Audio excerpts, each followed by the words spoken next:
The security footage would later reveal everything, but in that moment, Marcus Chen stood frozen in his marble foyer, watching something that defied all logic. His German shepherd Rex sat perfectly positioned between his twin daughters and a stranger who had somehow entered their gated estate. The dog's stance was protective, alert, trained, but Marcus had never taught Rex those commands. The man approaching his children had a knife. What happened next would shatter everything. Marcus thought he knew about the people in his life and reveal a truth so shocking it would change his family forever. Before we jump back in, tell us where you're tuning in from, and if this story touches you, make sure you're subscribed, because tomorrow I've saved something extra special for you. The morning sun cast long shadows across the pristine grounds of the Chen estate, its rays catching the dewdrops that clung to the perfectly manicured lawn like tiny diamonds.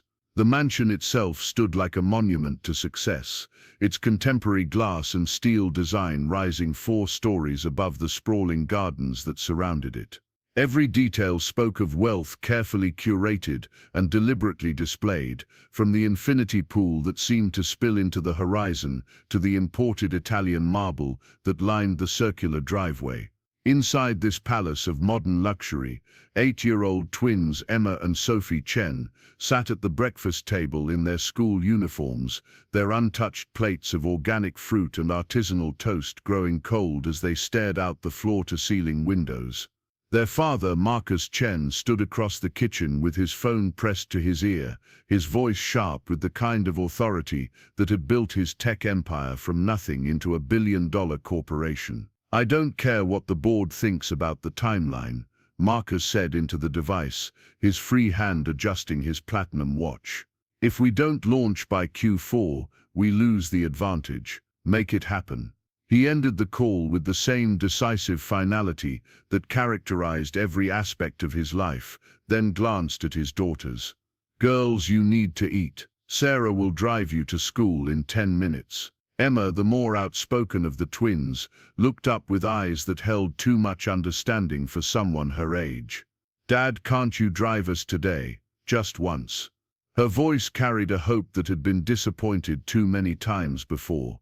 Marcus paused, his expression softening for just a moment before the familiar walls went back up. "Sweetheart, I have 3 board meetings this morning and a conference call with Tokyo. Sarah is perfectly capable of getting you to school safely." He moved toward the door, already reaching for his briefcase.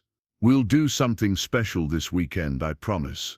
It was the same promise he had made for months, and Emma's face fell in the way that children's faces do when they realize that hope and reality are 2 very different things. Sophie, quieter by nature, simply nodded and picked at her breakfast, though her small shoulders seemed to carry a weight that no child should bear.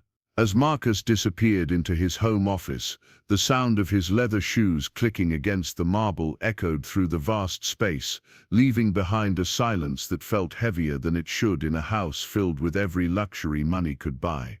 The twins exchanged a glance that spoke volumes about the loneliness that had become their constant companion, a loneliness that no amount of expensive toys or designer clothes could fill.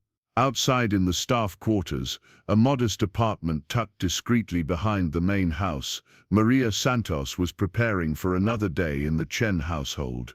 At 35, she carried herself with the quiet dignity of someone who had learned that strength often came disguised as gentleness.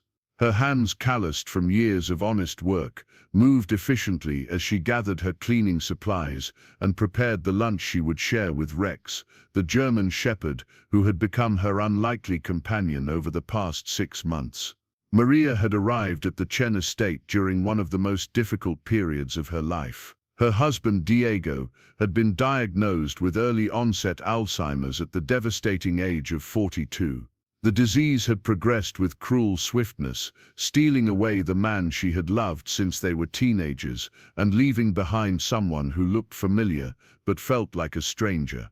The medical bills had consumed their savings, their small apartment, everything they had built together during 15 years of marriage.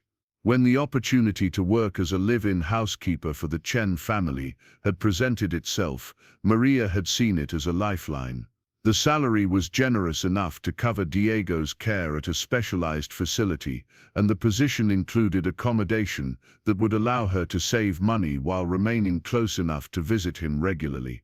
What she hadn't expected was to find another kind of family in desperate need of care, though their wealth disguised their wounds in ways that poverty never could. The Chen household ran with the precision of a Swiss watch, every detail orchestrated by Marcus's personal assistant, a sharp-edged woman named Rebecca Walsh, who treated the staff with the kind of cool professionalism that left no room for warmth or personal connection. Rebecca had been clear from Maria's first day about the expectations and boundaries that governed life in the mansion. Mr. Chen values his privacy above all else, Rebecca had explained during Maria's orientation, her voice carrying the authority of someone who spoke for the master of the house. The children have a structured routine that should not be disrupted.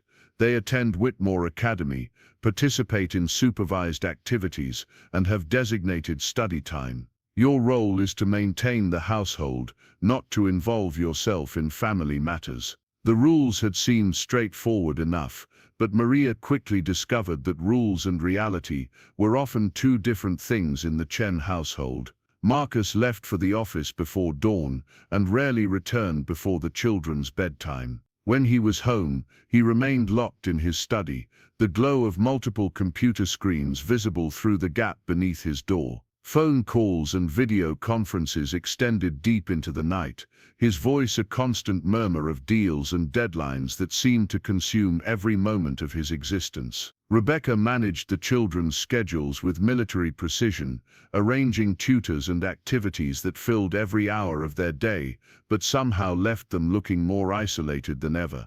Emma and Sophie moved through their routines like small ghosts haunting their own home, polite and well-behaved but carrying a sadness that no 8-year-old should know. It was Rex who had first drawn Maria's attention to the true nature of the household dynamics. The German Shepherd had been a gift from Marcus to the twins on their 7th birthday, a gesture that Rebecca had described as Mr. Chen's attempt to provide companionship for the children. But in the years since Rex's arrival, Maria observed that the dog spent most of his time alone in the garden or wandering the empty corridors of the mansion. Rex was a magnificent animal, his coat a rich blend of black and tan that gleamed with health and good breeding. His intelligence was evident in the way he carried himself, alert and dignified, but there was something in his dark eyes that reminded Maria of the twins themselves, a kind of patient waiting for attention that might never come. Marcus seemed to view the dog as he did most things in his life,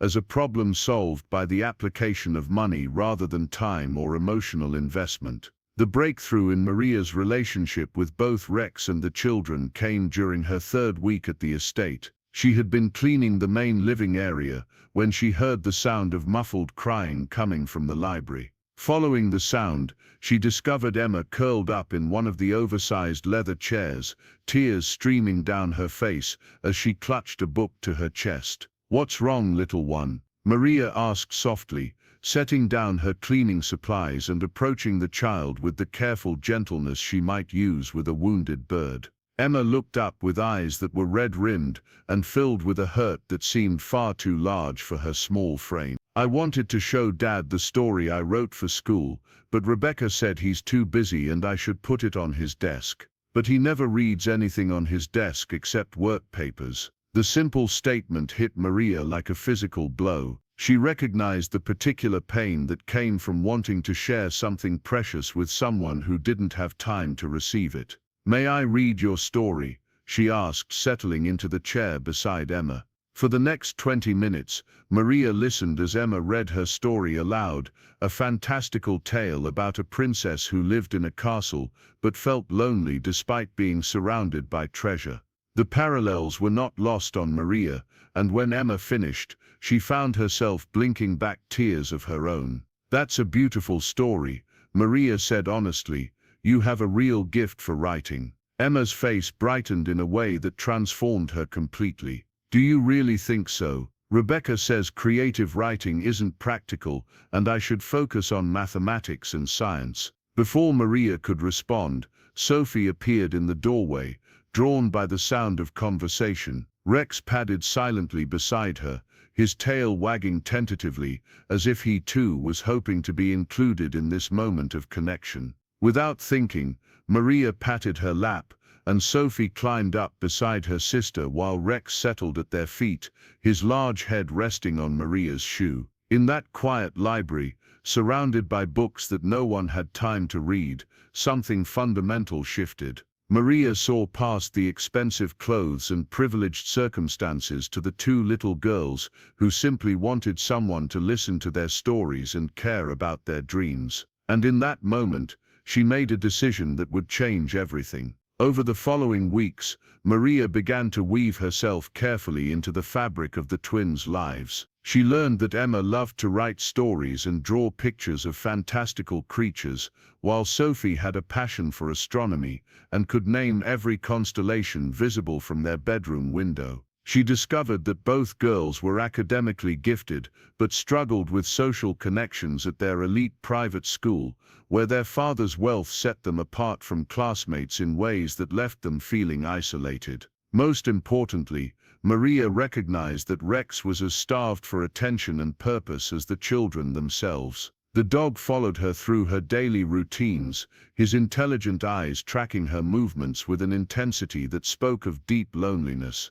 During her lunch breaks, Maria began taking Rex for long walks through the estate's extensive grounds, talking to him in the same gentle voice she used with Diego during her visits to his care facility. "You're a good boy, aren't you?" she would say, scratching behind his ears as they sat together in the garden. "You just want someone to notice you, to need you for something important." Rex seemed to understand more than a dog should, his head tilting as if he were processing not just her words but the emotions behind them. Maria had grown up on her grandmother's farm in rural Mexico, where dogs were working partners rather than pets, and she recognized in Rex the same intelligence and eagerness to serve that had characterized the best of her grandmother's herding dogs. The idea came to her gradually, growing from small observations and quiet moments of connection. She noticed how Rex positioned himself between the twins and strangers during their supervised visits to the local park. She saw the way he seemed to sense their moods,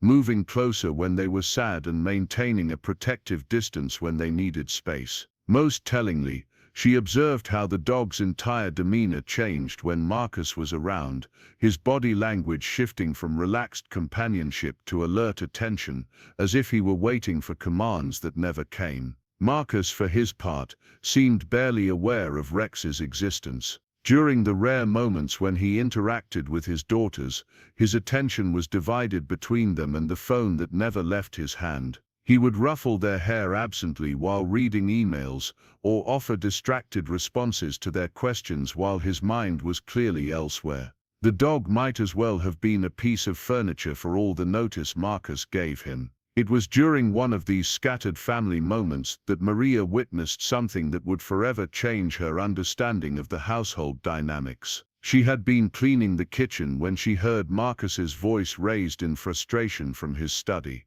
The twins, who had been playing quietly in the living room, immediately grew tense, their bodies freezing in the way that children do when they sense adult anger. "I don't care what it costs," Marcus was saying into his phone, his voice carrying clearly through the thin walls. "If we don't acquire them now, they'll go to our competitors. Make the offer." Rex, who had been lying peacefully beside the children, immediately stood and moved to position himself between the twins and the study door. His body language was alert but calm, protective without being aggressive. Preparing and narrating this story took us a lot of time. So if you are enjoying it, subscribe to our channel. It means a lot to us. Now back to the story. Emma and Sophie seemed to relax slightly at his presence, their hands finding his soft fur as if drawing comfort from his solid warmth. In that moment, Maria realized that Rex had been protecting the children all along, not from physical threats but from the emotional turbulence that surrounded their father's perpetual business crisis. The dog had learned to read the household's emotional weather and position himself accordingly, providing stability and comfort in ways that no human in the house seemed capable of offering. The revelation sparked something in Maria's mind, a memory of her grandmother's stories about dogs who could sense earthquakes before they happened, who knew when storms were coming long before the sky showed any signs of change.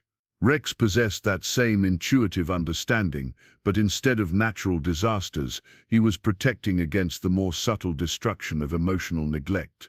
That night, after the twins had gone to bed and Marcus had retreated to his study for another marathon session of international conference calls, Maria sat with Rex in the garden, looking up at the stars that Sophie loved so much. The dog leaned against her leg, his warm weight both comforting and grounding.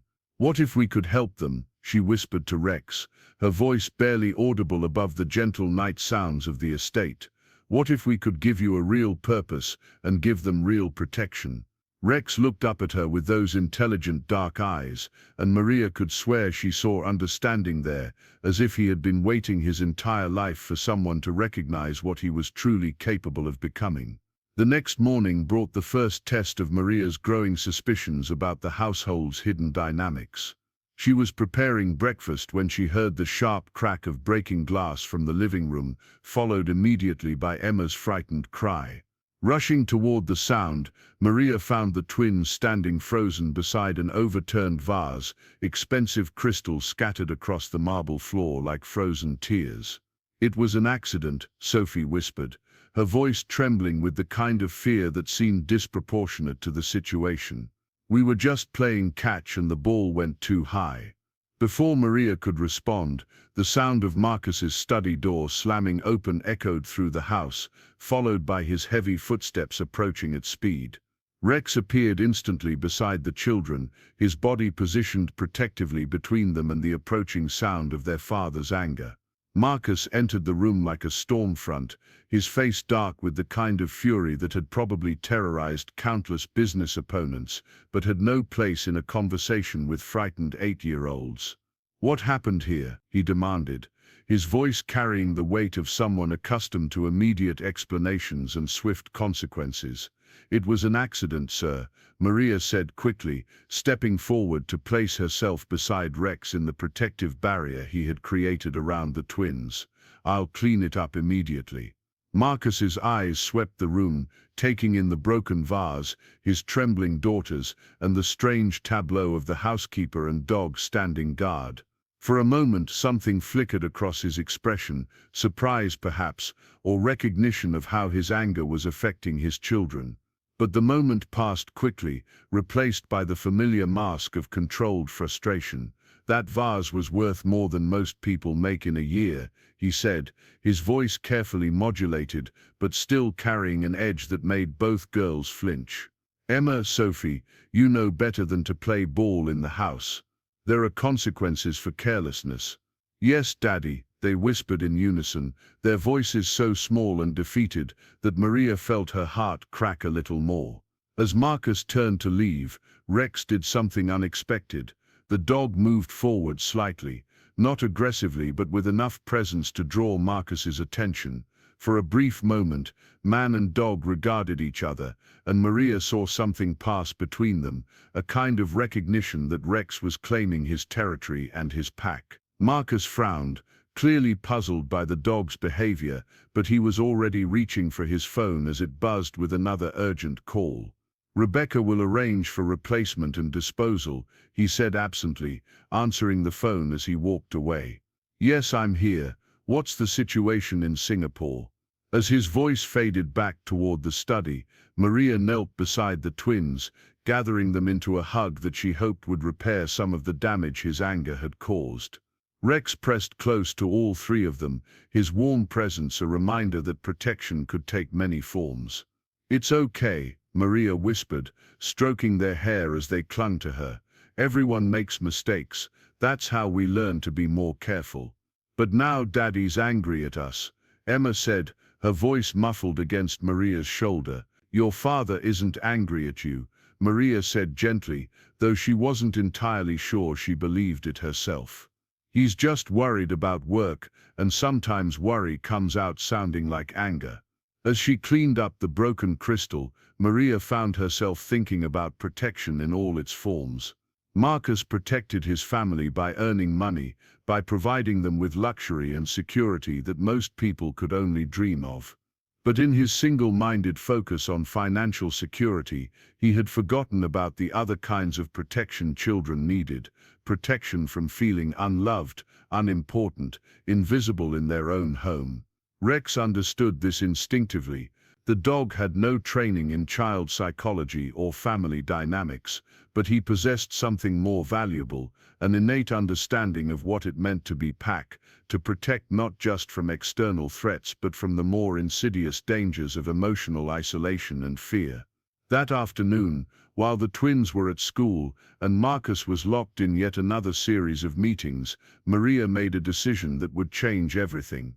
She retrieved an old training manual from her belongings, one that had belonged to her father, who had worked with police dogs in Mexico City before immigrating to the United States.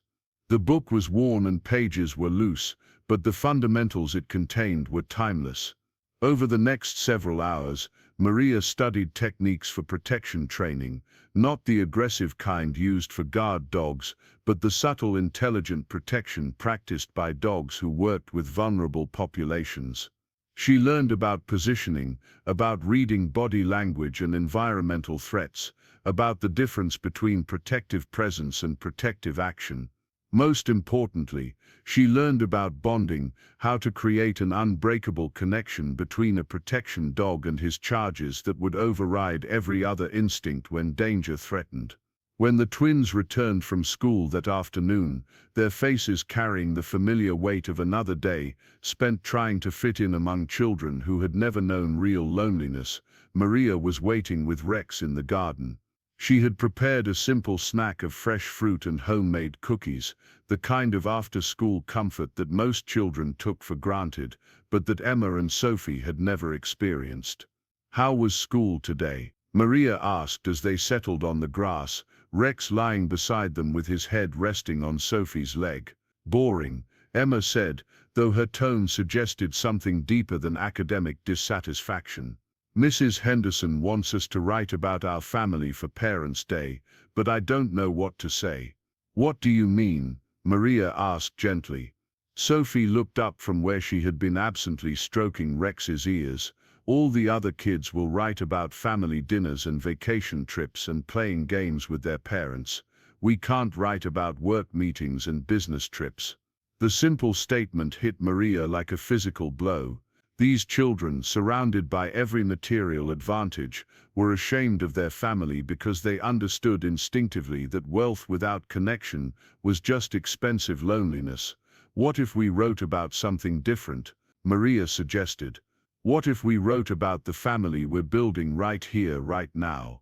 Both girls looked at her with curiosity, and Maria felt Rex's attention sharpen as if he too were listening to the possibilities being born in that moment.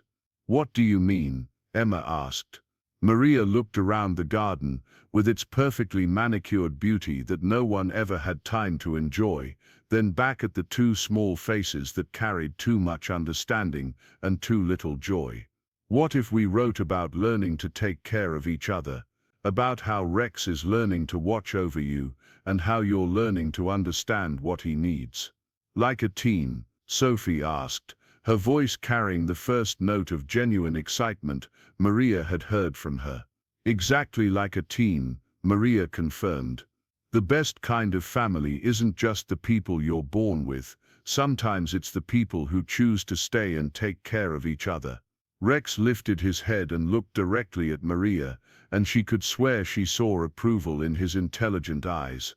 In that moment, surrounded by the afternoon sunlight and the growing trust of two lonely children, Maria felt the first stirrings of a plan that would either save this fractured family or destroy her place in it completely. The training began the next day, though Maria was careful not to call it that. Instead, she framed it as games and exercises, ways for the twins to bond with Rex while learning to understand his capabilities. She started with simple commands that any dog owner might teach: sit, "Stay, come," but she paid careful attention to the subtleties of Rex's responses, the way his attention focused completely on the children when they spoke to him. What she discovered confirmed her growing suspicions about the dog's exceptional intelligence. Rex didn't just obey commands, he anticipated them. He watched the twins' body language and emotional states with the kind of focused attention that spoke of deep empathy rather than mere training. When Emma grew frustrated with a math problem, Rex would move closer, offering his warm presence as comfort. When Sophie felt shy around new people, the dog would position himself between her and the source of her discomfort, creating a living barrier that gave her confidence. Most remarkably, Rex seemed to understand the concept of protection on multiple levels. He was gentle enough to allow the twins to use him as a pillow during afternoon reading sessions, but alert enough to growl softly when strangers approached too closely during their supervised outings to the local park. He had never been trained in protection work, yet he displayed an intuitive understanding of threat assessment that would have impressed professional handlers. The breakthrough came during the third week of their informal training sessions. Maria had been working with Rex on advanced positioning exercises, teaching him to move the twins away from potential dangers without appearing to hurt them, when Marcus emerged from his study earlier than usual. The unexpected appearance of their father, particularly during what was supposed to be a private moment, sent both girls into immediate tension. Rex responded instantly, not with aggression but with a subtle repositioning that placed him between Marcus and the children while maintaining an appearance of casual relaxation. To an untrained observer, it would have looked like the dog simply happening to stretch out in a convenient spot. But Maria recognized the deliberate nature of the movement, the way Rex's body language communicated both protection and non-confrontation. Marcus, already reaching for his phone to handle another urgent call, barely glanced at the group in the garden, but Maria watched his face as he spoke, noting the way his expression softened slightly when he glimpsed his daughters playing peacefully with their dog. For just a moment, the perpetual lines of stress around his eyes eased, and she caught a glimpse of what he might have been like before business consumed his life completely. "Girls, I'll be leaving for London tomorrow morning," Marcus said after ending his call. "Rebecca has arranged for additional tutoring sessions while I'm away. How long will you be gone, Daddy?" Emma asked, though her tone suggested she already knew the answer would be disappointing. 2 weeks, possibly 3. There are some acquisitions that require my personal attention." Marcus's voice carried the familiar distraction that accompanied all his interactions with his children, as if he were already mentally boarding the plane. Sophie nodded with the resignation of a child who had learned not to expect different, while Emma's face fell in the way that broke Maria's heart a little more each time she witnessed it. Rex seemed to sense their disappointment, moving closer to both girls and resting his head on Emma's lap in a gesture of comfort that their father either didn't notice or chose not to acknowledge. That night, after Marcus had retreated to his study to prepare for his trip and the twins had gone to bed, Maria sat with Rex in the quiet kitchen, thinking about protection and responsibility and the different ways that love could be expressed. She thought about Diego, whose illness had stolen his ability to protect his family, and about Marcus, whose fear of financial insecurity had stolen his ability to connect with his children. But mostly, she thought about Emma and Sophie, sleeping upstairs in rooms that were beautiful but cold, surrounded by luxury but lacking the most basic human need for attention and care. They deserved better than expensive toys and elite education. They deserved to feel safe and valued and loved for who they were, rather than who they might become. The solution was taking shape in her mind, ambitious and risky, but driven by a certainty that felt like destiny. Rex had the intelligence and instincts to become far more than a pet. The twins had the capacity to form deep bonds if someone took the time to nurture those connections, and Maria had the knowledge and determination to bring all the pieces together. What she didn't yet know was that danger was already circling the Chen household, drawn by the scent of wealth and vulnerability. Forces were already in motion that would test every bond they had formed and every skill they had developed. The protection training that had begun as an exercise in healing would soon become a matter of life and death, but for now, in the quiet kitchen of the mansion, with Rex's warm weight against her leg and the distant sound of her charges sleeping safely upstairs, Maria allowed herself to hope that they were building something strong enough to withstand whatever storms were coming. Tomorrow would bring new challenges and new opportunities to strengthen the bonds that connected them. The real test was still ahead, waiting in the shadows beyond the estate's perfectly maintained security walls. But tonight, for the first time since arriving at the Chen household, Maria felt like they were finally becoming the family they all desperately needed to be. The foundation was being laid, brick by careful brick, for a protection that went far beyond what any security system could provide. In the end, the strongest protection would come not from technology or wealth, but from the unbreakable bonds between a lonely dog, two neglected children, and a woman who understood that sometimes the most important battles are fought not with weapons, but with love. The rain drummed against the floor-to-ceiling windows of the Chen mansion with relentless intensity, creating a grey curtain that obscured the normally pristine view of the estate grounds. Inside, the house felt larger and more hollow than usual, the sound of water against glass amplifying the silence that had settled over the family since Marcus's departure for London 3 days earlier. Emma and Sophie moved through their daily routines like small ships navigating a vast empty ocean, their voices echoing strangely in rooms that seemed to absorb sound and warmth with equal efficiency.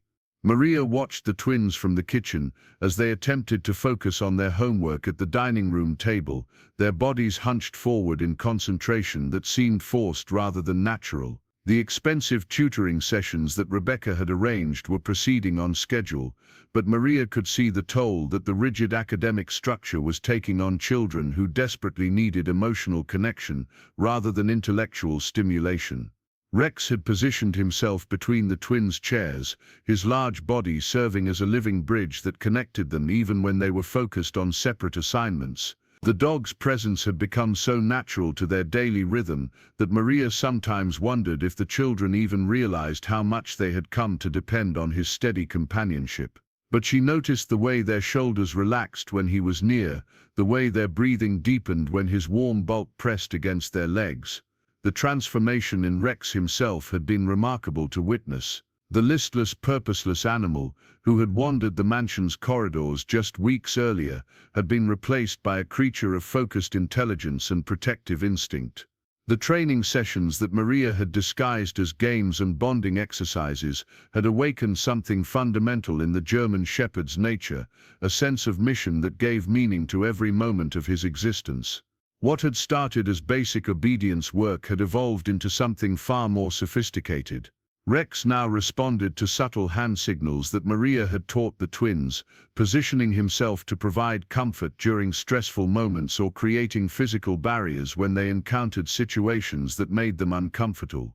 More importantly, he had begun to demonstrate an almost supernatural ability to read the emotional atmosphere of the household, anticipating problems before they fully manifested. The previous evening had provided a perfect example of this developing sensitivity. Sophie had been struggling with a particularly challenging mathematics assignment when the familiar sound of Marcus's angry voice had erupted from his study during one of his international conference calls. Even from London, his presence seemed to fill the house with tension, his frustration transmitting through speakerphones and video screens to cast shadows over his children's attempts to live normal lives. Rex had immediately moved to Sophie's side, his body language shifting from relaxed companionship to alert protection. Without any verbal command, he had guided both twins away from the dining room and toward the library, where the thick walls and heavy curtains muffled the sound of their father's business crisis. Maria had found them there an hour later, curled up together in one of the oversized leather chairs with Rex stretched across their feet like a living blanket, reading quietly while the storm of corporate warfare raged in the distance. The incident had confirmed what Maria had begun to suspect about the dog's capabilities. Rex wasn't just learning to follow commands or respond to immediate threats. He was developing the kind of situational awareness that characterized the best protection animals, the ability to recognize patterns and anticipate dangers before they became critical. More importantly, he was learning to provide emotional protection, the kind of security that no electronic system or hired guard could offer. But with each passing day, Maria became increasingly aware that their unofficial family unit was operating under borrowed time.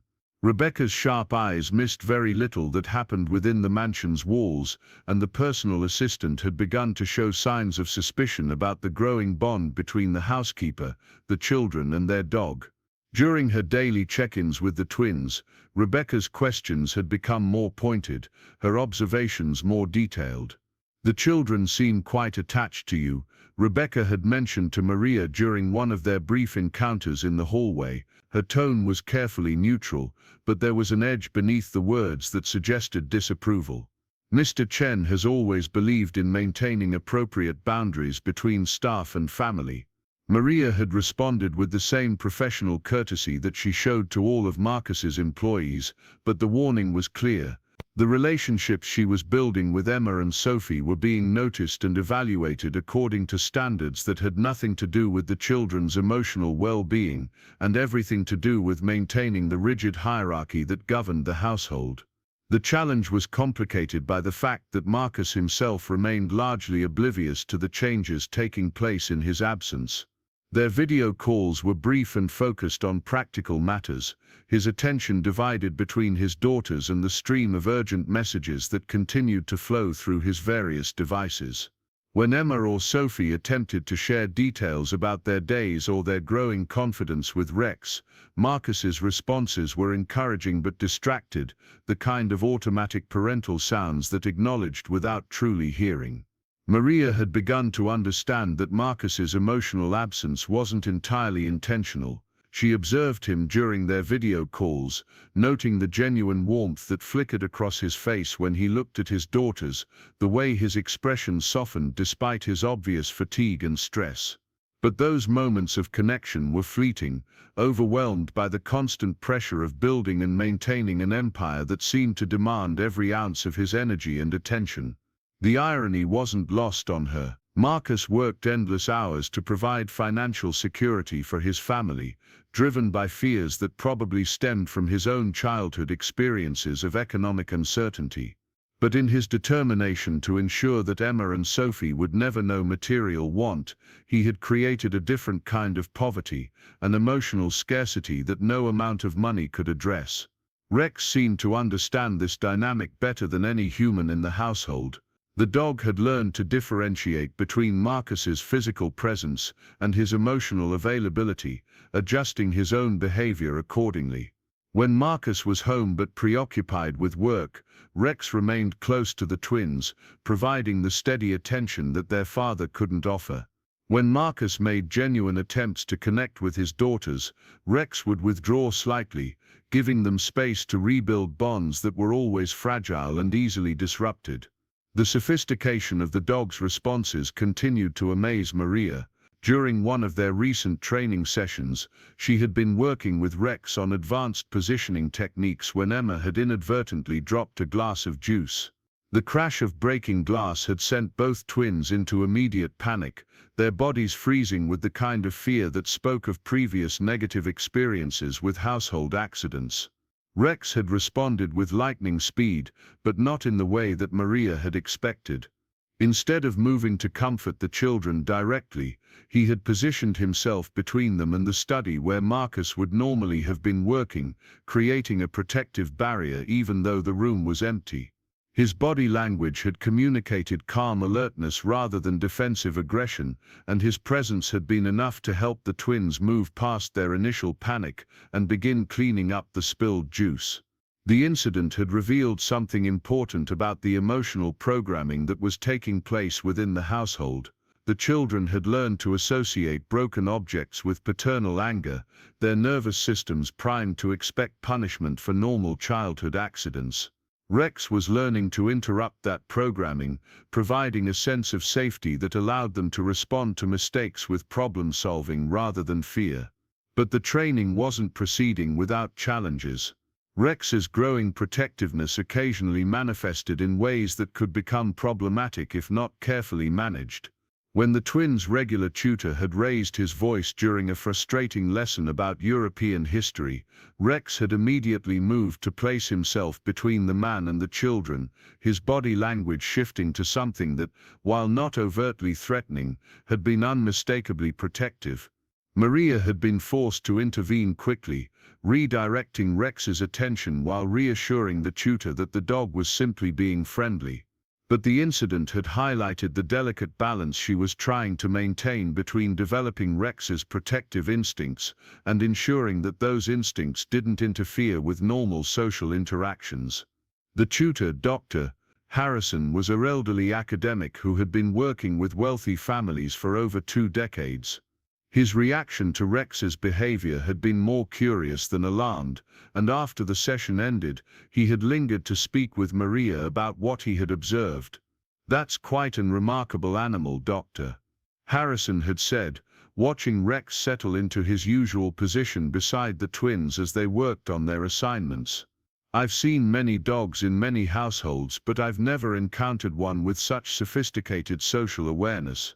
Has he had professional training?" Maria had chosen her words carefully, aware that any information she provided might eventually reach Rebecca or even Marcus himself. Mr. Chen wanted the children to have a companion who could provide both friendship and security. Rex seems to have a natural aptitude for understanding their needs. Dr. Harrison had nodded thoughtfully, his academic mind clearly processing the implications of what he had witnessed. "The children are certainly more confident than they were when I first began working with them. Emma's writing has become much more expressive, and Sophie seems less anxious about making mistakes in her calculations." A stable, protective presence can have remarkable effects on a child's ability to learn and grow. The conversation had been encouraging, but it had also reminded Maria of how visible their progress was becoming.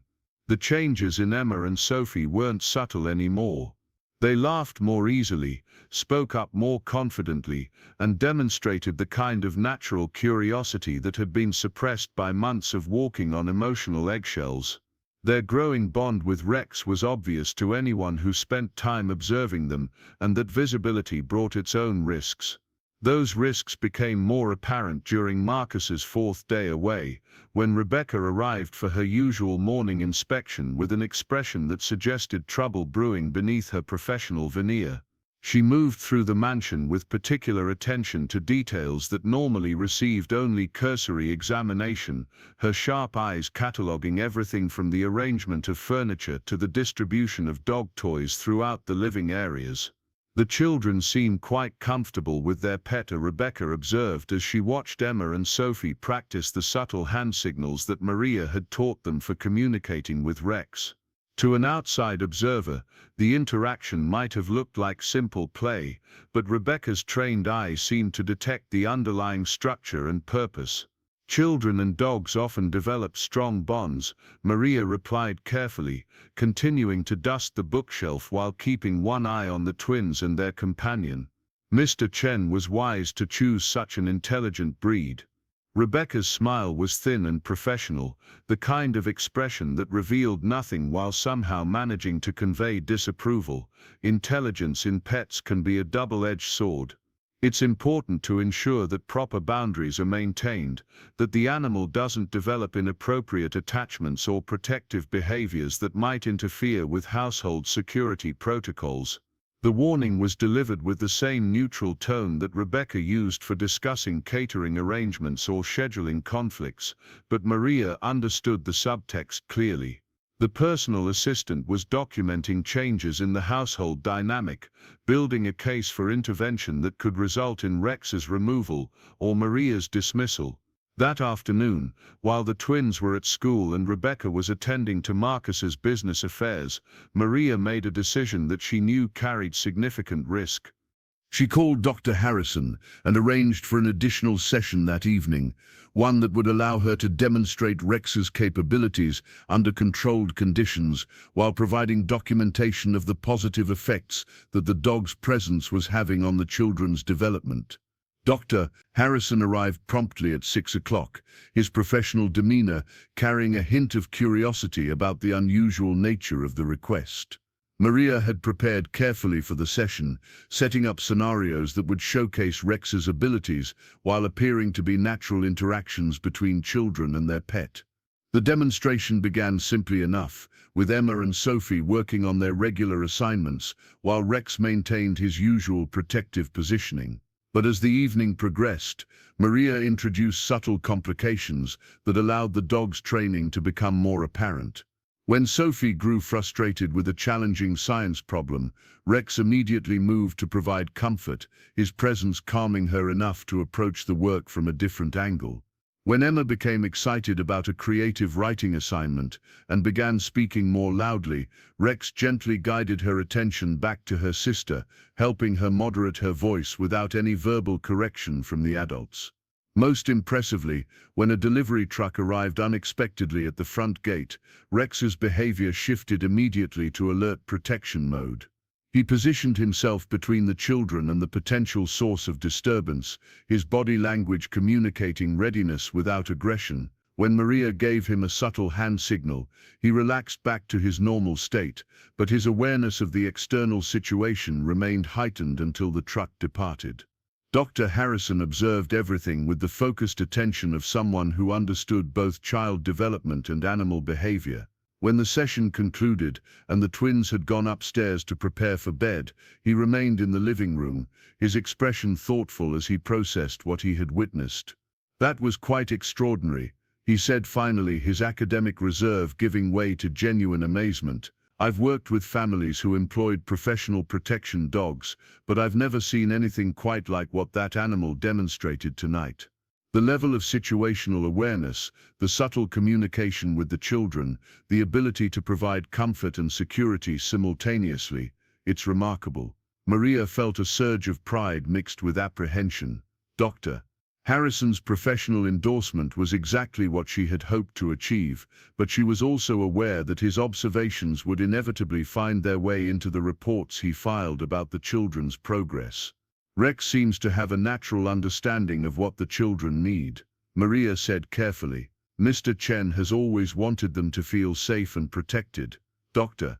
Harrison nodded slowly, his eyes still following Rex as the dog completed his evening patrol of the ground floor before settling into his nighttime position at the foot of the stairs. "The question is whether Mr. Chen understands what he has here. Animals with this level of capability are extraordinarily rare, and the bond they formed with his daughters is something that most children never experience. It would be a tragedy if bureaucratic concerns were allowed to interfere with such a beneficial relationship." The warning was gentle but clear. Dr. Harrison had recognized the potential for conflict between Rex's developing role and the formal structure of the household. His academic background had taught him to value evidence over policy, but he also understood the political realities that governed wealthy families and their domestic arrangements. That night, as Maria completed her final check of the house before retiring to her quarters, she found herself thinking about the delicate balance she was trying to maintain. The training program had exceeded her most optimistic expectations, transforming Rex from a neglected pet into a sophisticated companion whose capabilities rivaled those of professionally trained protection animals. The children had blossomed under his steady presence, developing confidence and emotional stability that would serve them well throughout their lives, but success brought its own dangers. The more obvious Rex's abilities became, the more likely it was that Rebecca would recommend his removal or replacement with a more conventional pet. The more attached the children became to their protector, the more devastating it would be if they were forced to lose him. The more invested Maria became in their welfare, the more vulnerable she made herself to accusations of overstepping her role as an employee. The solution, she realized, lay not in hiding what they had accomplished, but in ensuring that Marcus understood the value of what was developing in his absence. The challenge would be finding a way to demonstrate Rex's capabilities and the children's growth without triggering the defensive reactions that had led to the current situation in the first place. Marcus's business empire had been built on his ability to recognize value and potential where others saw only risk and complication. If Maria could present their progress in terms that resonated with his entrepreneurial instincts, if she could help him see Rex not as a pet, but as an investment in his children's security and development, then perhaps the bonds they had formed could survive the scrutiny that was inevitably coming. But time was running short. Marcus's return from London was scheduled for the following week, and Rebecca's suspicions were growing more pointed with each passing day. Whatever demonstration Maria arranged would need to be convincing enough to override months of policy and procedure, compelling enough to make a distracted father pause long enough to truly see what was happening in his own home. The stakes were higher than just Maria's employment or Rex's place in the household. Emma and Sophie had begun to trust in the possibility of protection and care, to believe that their needs mattered enough for someone to fight for them. If that trust were betrayed, if they were forced to watch their protector disappear like so many other sources of comfort in their young lives, the damage might be irreparable. As she turned off the lights and made her way to her small apartment behind the main house, Maria could hear the soft sound of Rex's breathing from his position at the foot of the stairs. The dog's vigil would continue through the night, his senses alert for any threat to the children sleeping in the rooms above. It was a responsibility he had claimed without training or reward, a devotion that had grown from understanding rather than obligation. In 3 days, Marcus would return to find a household transformed by connections he had never authorized and capabilities he had never requested. The question was whether he would recognize the gift that had been offered to his family, or whether fear and convention would lead him to destroy the very protection his children desperately needed. The next morning brought an unexpected complication that would test every aspect of Rex's training and Maria's judgment. The twins were eating breakfast in the dining room when a man appeared at the back garden gate, his clothes disheveled and his behavior erratic as he attempted to climb over the security barrier that surrounded the estate. The mansion's alarm system immediately activated, sending alerts to the security company and automatically locking down all exterior access points. But the man persisted in his attempts to breach the perimeter, his movements becoming more desperate as the alarm continued to sound. Through the large windows, Maria could see that he appeared to be under the influence of drugs or alcohol, his coordination poor but his determination unmistakable. The security company had been notified, but their response time to the remote estate was typically 15 to 20 minutes. Rex's reaction was immediate and decisive. The dog positioned himself between the children and the windows that faced the garden, his body language shifting to high alert without displaying aggression that might frighten Emma and Sophie. With subtle movements, he began guiding them away from the dining room and toward the interior of the house, his training taking over as he implemented the protection protocols that Maria had taught him. "What's happening?"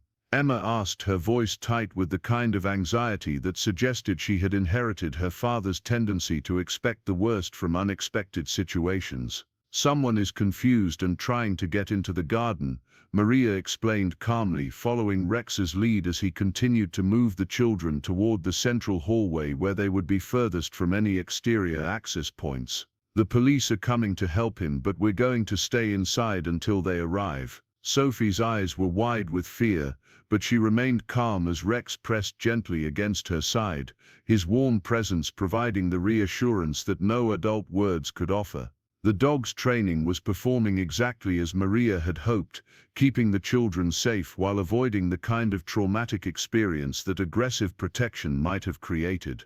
The intruder's behavior was becoming more erratic, his attempts to scale the gate increasingly desperate as the alarm system continued to alert the authorities to his presence.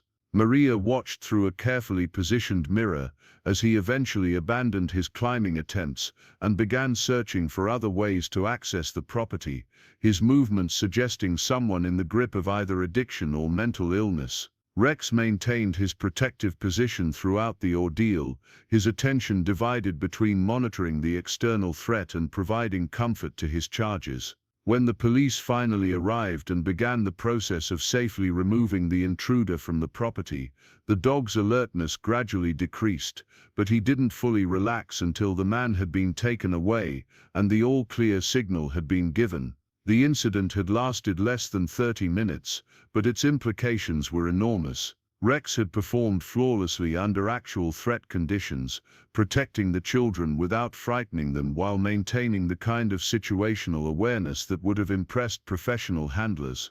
More importantly, Emma and Sophie had remained calm throughout the crisis, their trust in their protector allowing them to avoid the psychological trauma that such an encounter might otherwise have caused. But the incident had also been recorded by the mansion's comprehensive security system, every moment documented by cameras that fed directly to monitoring stations overseen by Rebecca and her staff. By the time the police had completed their report and departed, Maria knew that word of what had transpired would reach Marcus within hours. The phone call came that afternoon, Marcus's voice tight with concern as he spoke to Rebecca about the security breach and its implications for his family's safety. Maria could hear only Rebecca's side of the conversation from her position in the adjacent room, but the personal assistant's responses provided a clear picture of the discussion taking place. The children were never in real danger, Mr. Chen, Rebecca was saying. The perimeter was never actually breached, and security responded within appropriate timeframes. However, I do think we need to discuss some concerns about the household dynamics that this incident has highlighted. There was a long pause as Marcus spoke, his voice too low for Maria to distinguish individual words but carrying an intensity that suggested his full attention was now focused on his family's welfare rather than his business obligations. The dog did position itself protectively, Rebecca continued, but I'm not entirely comfortable with the level of training it appears to have received. The children seem to be relying on the animal for security functions that should be handled by professional systems and personnel. Maria's heart sank as she realized that Rebecca was using the incident to justify her growing concerns about Rex's role in the household. The personal assistant was framing the dog's successful protection of the children as evidence of inappropriate independence rather than effective security. I think a conversation about proper protocols is overdue, Rebecca was saying. Perhaps when you return from London we should review the entire domestic security arrangement, including the animal's place in the household. The conversation concluded with arrangements for additional security measures and a promise that Marcus would address the situation personally upon his return. But Maria understood that the crisis had accelerated the timeline for confrontation. Instead of having a week to prepare for Marcus's return, she now had perhaps 2 days before decisions would be made about Rex's future and her own role in the household. That evening, as she sat with the twins and their protector in the library, Maria found herself torn between pride in what they had accomplished and fear of what they might lose.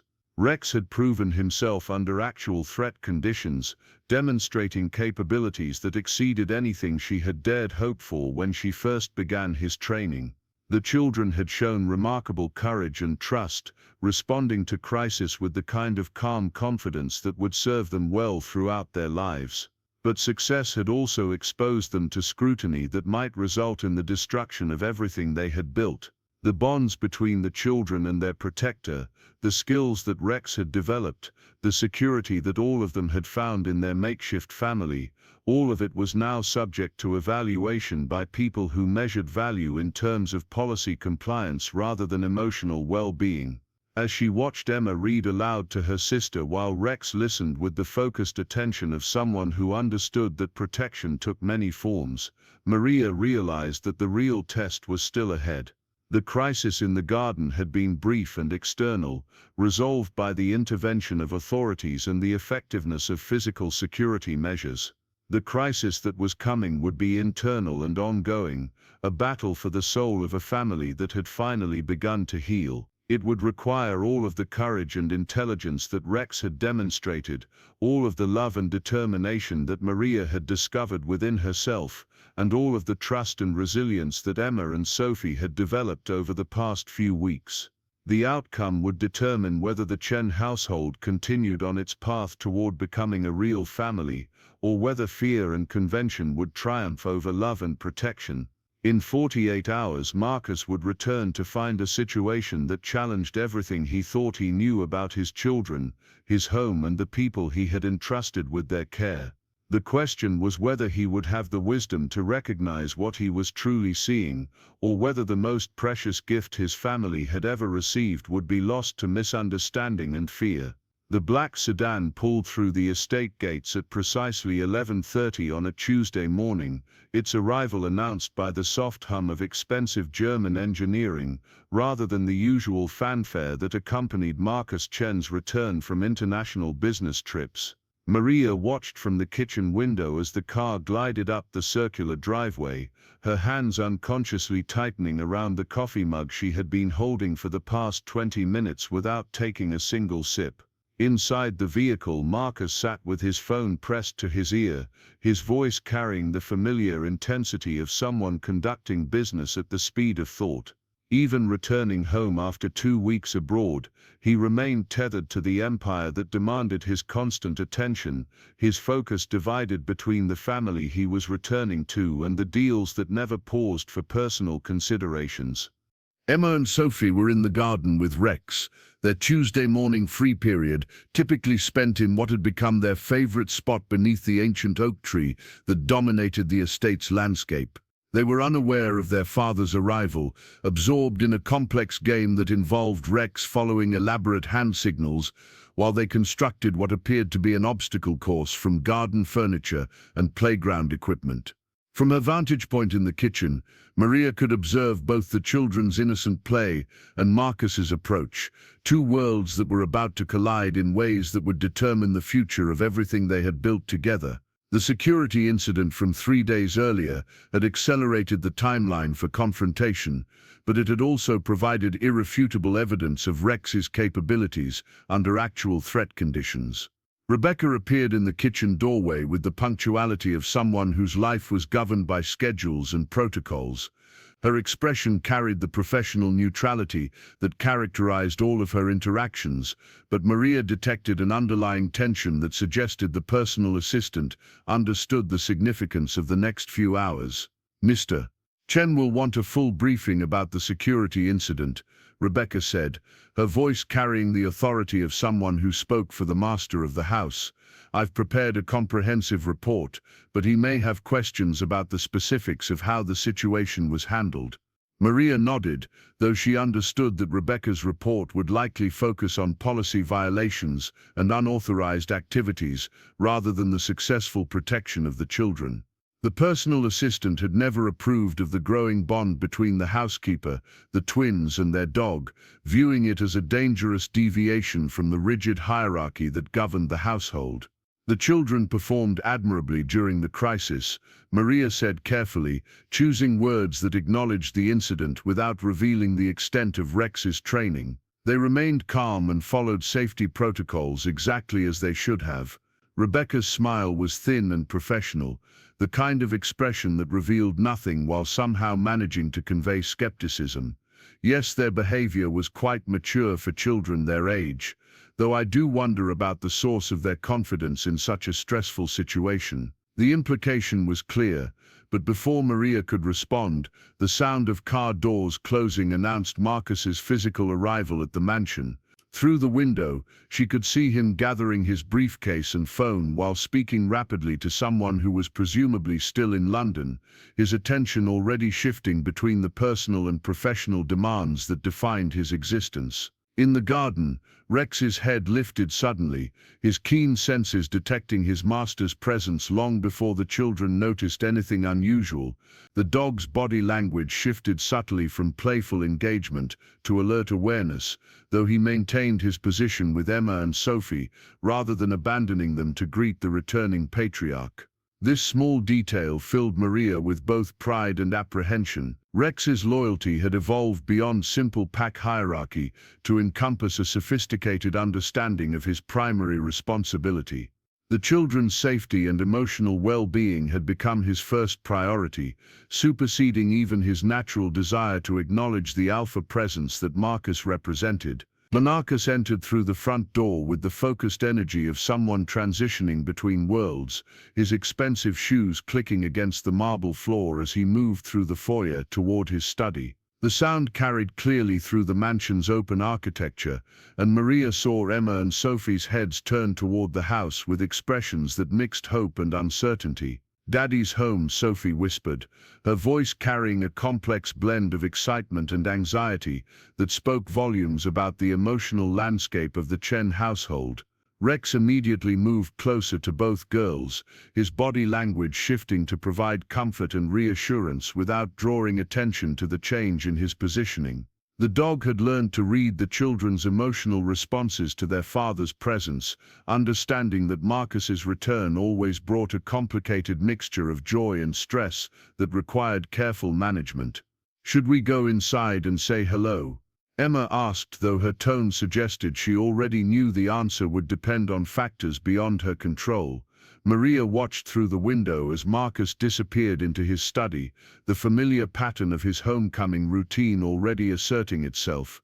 There would be urgent calls to return, emails to answer, crisis situations that had developed during his absence and now demanded immediate attention. The children's greeting would be delayed until he had dealt with the most pressing business matters, a priority system that they had learned to accept but never quite understand.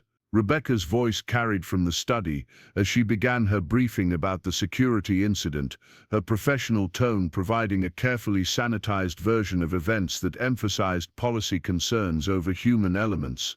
Maria could hear fragments of the conversation through the thin walls, Rebecca's responses to Marcus's questions revealing the direction of his thinking. "The perimeter was never actually breached," Rebecca was explaining.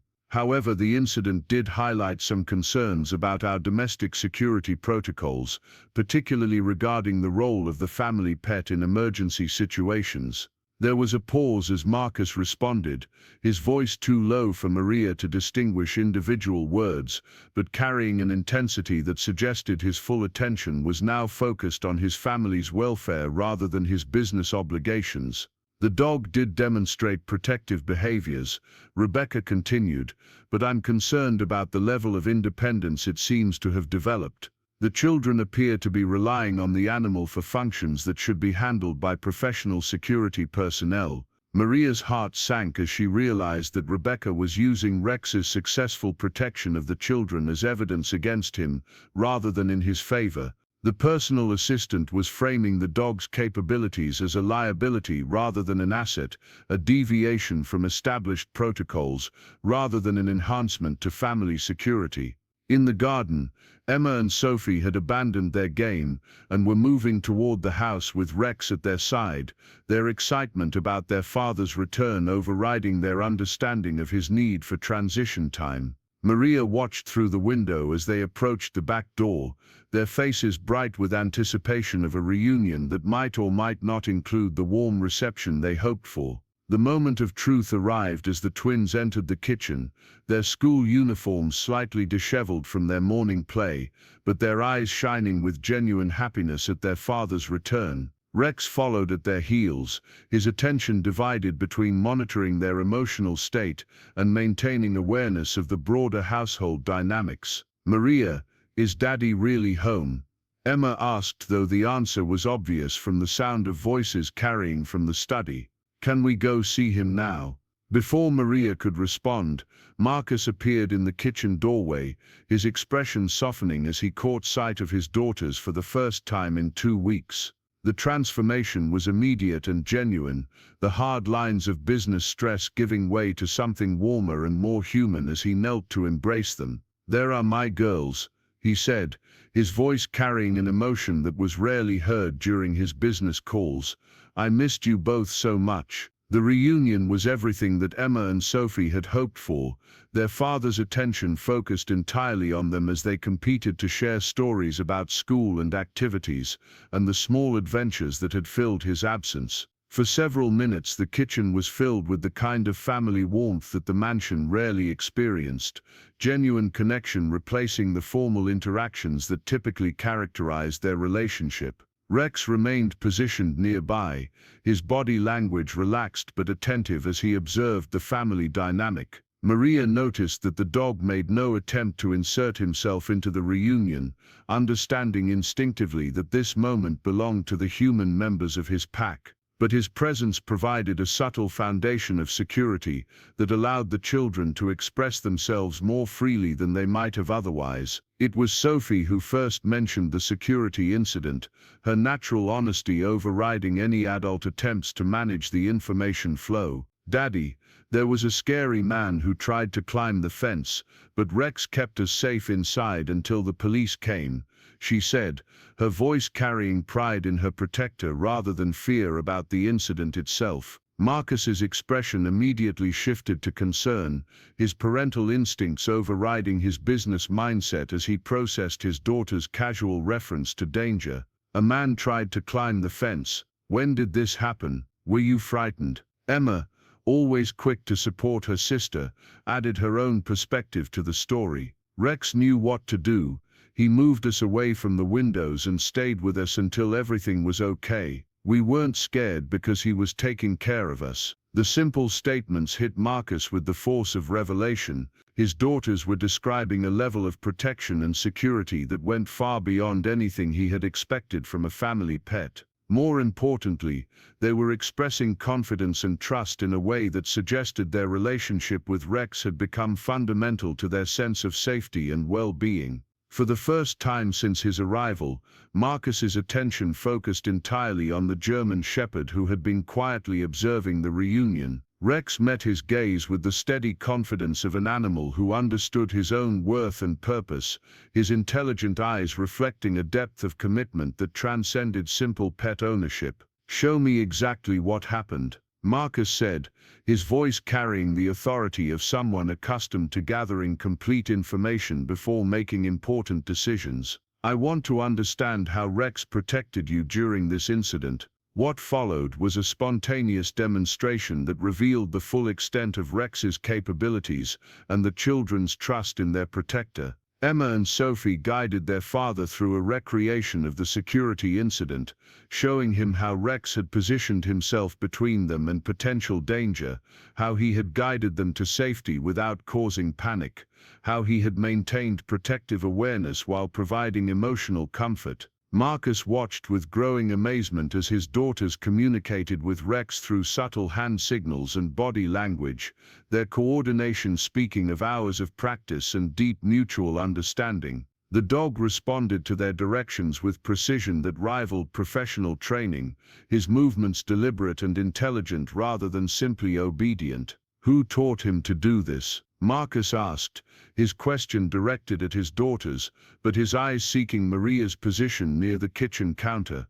"Maria helped us learn how to talk to Rex," Emma explained with the innocent honesty that characterized all her interactions. "She said that dogs can be magic protectors if you know how to work with them properly." The revelation hung in the air like a challenge, forcing Marcus to confront the reality that significant changes had taken place in his household during his absence. The housekeeper he had hired to maintain his home had apparently taken it upon herself to train his family dog and establish bonds with his children that went far beyond her official responsibilities. Rebecca's sharp intake of breath was audible from her position in the doorway, her expression clearly indicating that this confirmation of her suspicions would lead to immediate consequences for the presumptuous employee who had overstepped her bounds so dramatically. But Marcus's response surprised everyone in the room. Instead of anger or concern about unauthorized activities, his expression reflected growing understanding and something that might have been relief. "Maria," he said, turning to face her directly, "would you please explain what you've been doing with Rex and my daughters?" The moment of truth had arrived, and Maria understood that her response would determine not only her own future but the fate of the bonds that had been formed between Rex and the children. She took a deep breath and chose honesty over self-preservation. "Your daughters were lonely, Mr. Chen," she said simply, "and Rex was a magnificent animal with no purpose beyond decoration. I saw an opportunity to address both problems by helping them develop a relationship that would benefit everyone involved." Marcus listened in silence as Maria explained her background with working dogs, her observations about the household dynamics, and her careful approach to developing Rex's protective instincts. She described the training process as a natural evolution rather than a formal program, emphasizing the emotional benefits to the children rather than dwelling on the technical aspects of the dog's capabilities. "I never intended to overstep my responsibilities,"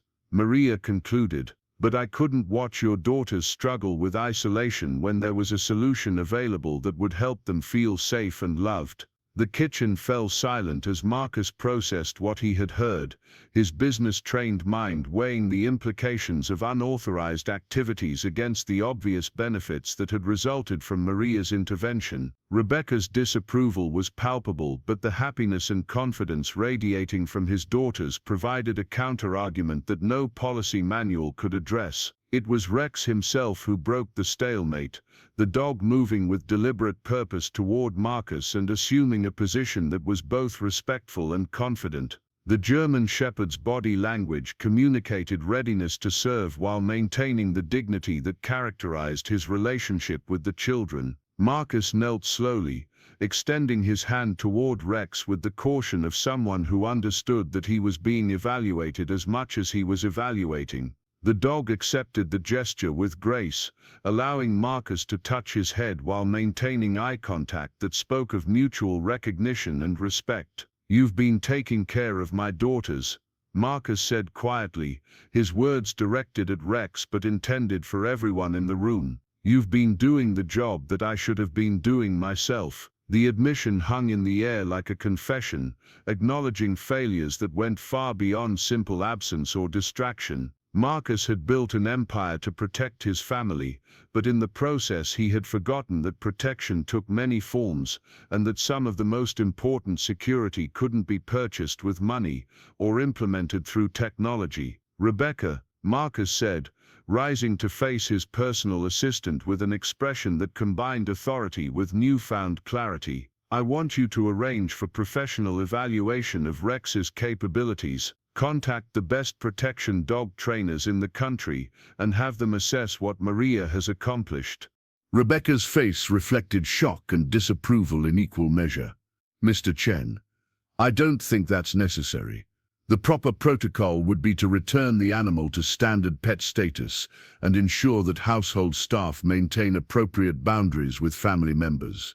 Marcus's response was immediate and decisive. "The proper protocol is whatever best serves the safety and well-being of my children. If Rex can provide protection that our current security measures cannot, then I want to understand exactly what we're dealing with." The conversation was interrupted by the arrival of Dr. Harrison, who had come for his regularly scheduled tutoring session with the twins. The elderly academic entered the kitchen with his usual professional demeanor, but his expression shifted to curiosity as he observed the unusual family conference that was taking place. "I apologize for interrupting, Doctor," Harrison said, though his tone suggested genuine interest in the dynamics he was witnessing. "Should I reschedule today's session?" Marcus seized the opportunity to gather additional perspective from someone who had observed his family over an extended period. "Actually, Doctor Harrison, your timing is perfect. I'd like to hear your professional opinion about some changes that have taken place in my household during my absence."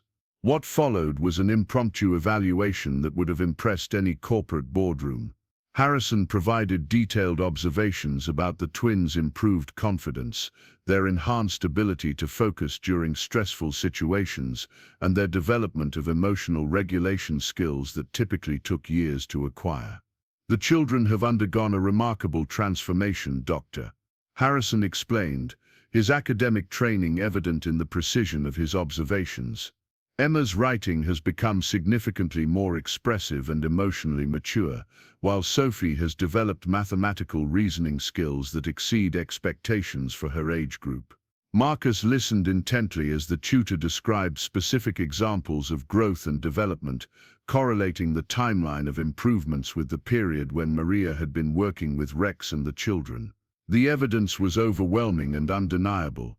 In my professional opinion, Doctor," Harrison concluded, the stability and security that Rex provides has created an optimal learning environment for both children. The confidence they derive from his protection has eliminated anxiety barriers that were previously limiting their academic and social development.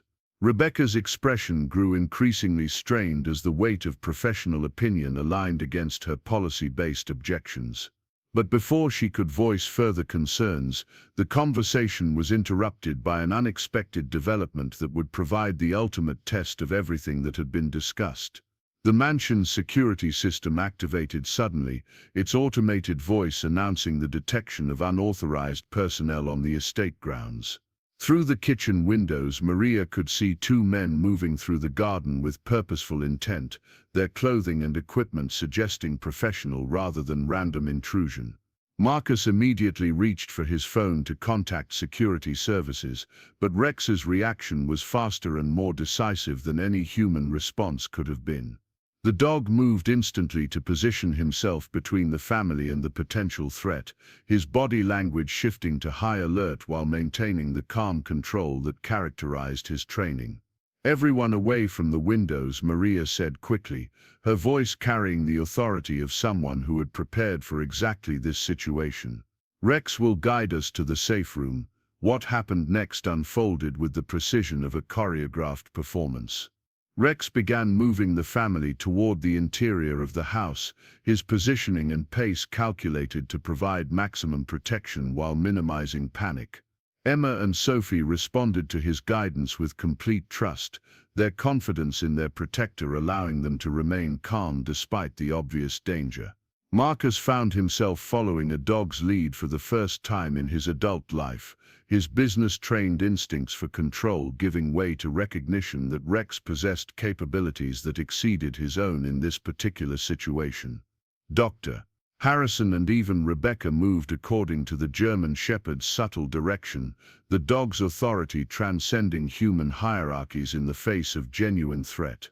The safe room was a reinforced space that Marcus had installed during the mansion's construction but had never actually used.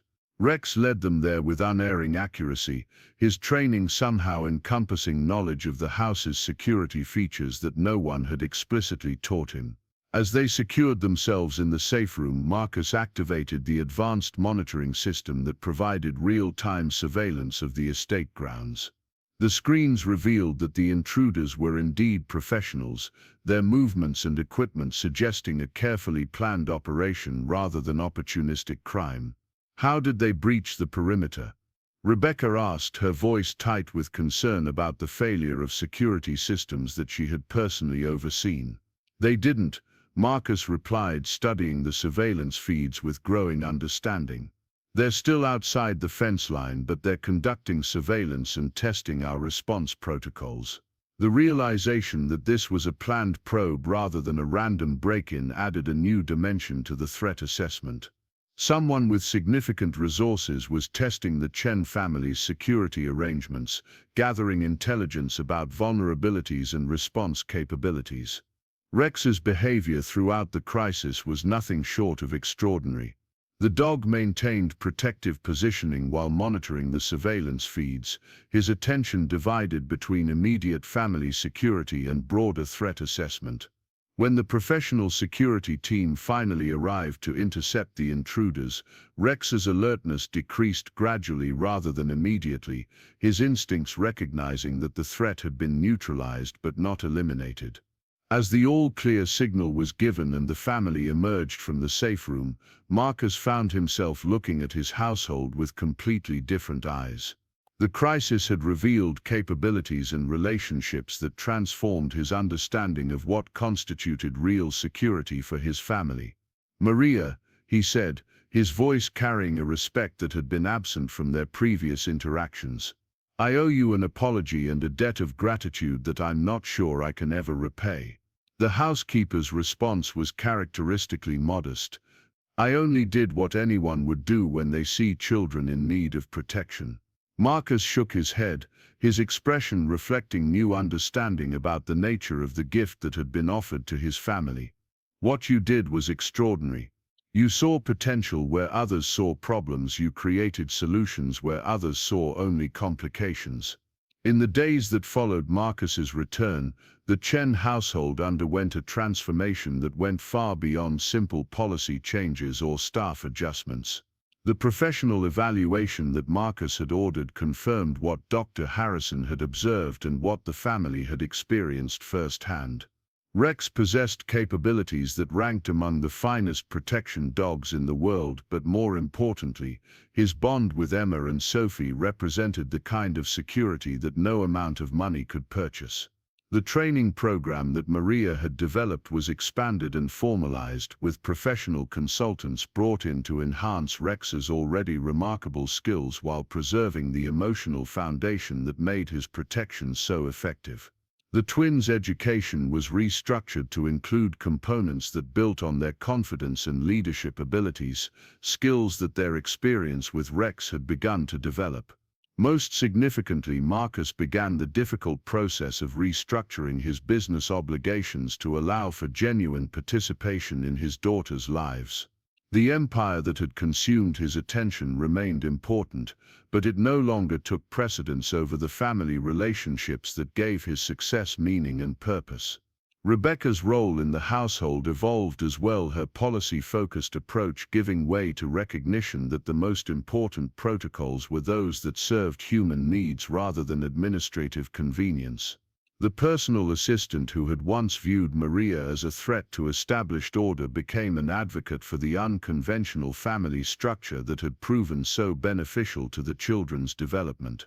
Maria herself found her position transformed from employee to essential family member, her expertise and dedication recognized not as presumption but as the foundation upon which the household's new stability was built. The woman who had arrived seeking only employment to support her husband's medical care had become the architect of a healing process that touched every member of the Chen family. But perhaps the most profound transformation was in Emma and Sophie themselves. The lonely children who had once moved through their magnificent home like small ghosts had become confident, engaged young people whose laughter filled spaces that had been silent for too long. Their bond with Rex provided not just security but a foundation for understanding that love took many forms and that family could be created through choice as much as blood. As autumn gave way to winter, the Chen estate bustled with the kind of activity that marked a household where people genuinely cared about each other's well-being. Marcus's business travel decreased significantly, his priorities reordered to ensure that he was present for the important moments in his daughters' lives. When travel was unavoidable, he departed with confidence that Rex and Maria would provide the protection and care that his children needed. The German Shepherd's reputation had spread beyond the household, leading to requests from other families seeking similar protection for their own children. But Rex's loyalty was absolute and non-transferable, his commitment to Emma and Sophie transcending any professional obligation or financial incentive that might be offered. Christmas morning arrived with the kind of joy that the mansion had never known, the formal perfection of previous holidays replaced by genuine celebration of family bonds that had been tested and proven strong. Emma's gift to Rex was a custom collar that bore the inscription "Guardian Angel," while Sophie presented him with a handwritten book of stories about a magical dog who protected children from all the dangers of the world. Marcus's gift to Maria was different but equally meaningful. The deed to a small house near the mansion, purchased specifically to ensure that she would always be close enough to continue her role in his daughters' lives. The woman who had arrived as temporary help had become a permanent part of their family, her place secured not by contract but by the irreplaceable value of her contribution to their healing. The final test of their transformed relationships came unexpectedly in February when Diego's condition suddenly deteriorated and Maria was called away to make end-of-life decisions about her husband's care. The family that had once been defined by emotional distance rallied around their newest member, providing support and resources that ensured Diego received the best possible care during his final weeks. Rex seemed to understand the gravity of the situation, his protective attention expanding to include Maria during her time of grief. The dog who had learned to guard against external threats now offered comfort against internal pain, his presence providing stability for the woman who had given him purpose and meaning. When Diego passed peacefully in his sleep, surrounded by medical professionals whose services were quietly funded by Marcus's resources, Maria found herself supported by a family that had learned the true meaning of loyalty and care. The funeral was attended not just by Maria's relatives but by the Chens, who stood beside her as she said goodbye to the man who had been her partner for 15 years. In the months that followed, the bonds between all members of their unconventional family continued to strengthen and deepen. Emma and Sophie grew into young women whose confidence and compassion reflected the security they had found in Rex's protection and Maria's care. Marcus discovered that business success felt hollow without family connection, leading him to restructure his empire around principles that valued human relationships alongside financial achievement. Rex aged gracefully into his role as family patriarch, his protective instincts never diminishing even as his muzzle grew gray and his steps became more measured. The dog who had once wandered the mansion's corridors without purpose had become the cornerstone of a family's security and happiness. Maria found new purpose as well, her expertise with protection dogs leading to consultation work with other families, while her primary loyalty remained with the Chens.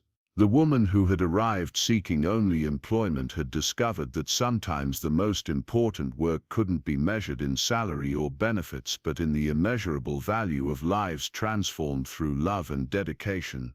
Years later, when Emma and Sophie had grown into successful young women who carried Rex's lessons about loyalty and protection into their own adult relationships, they would still speak of the magical time when their family had been saved by a housekeeper who understood that the strongest protection came not from walls or weapons but from unbreakable bonds of love and trust.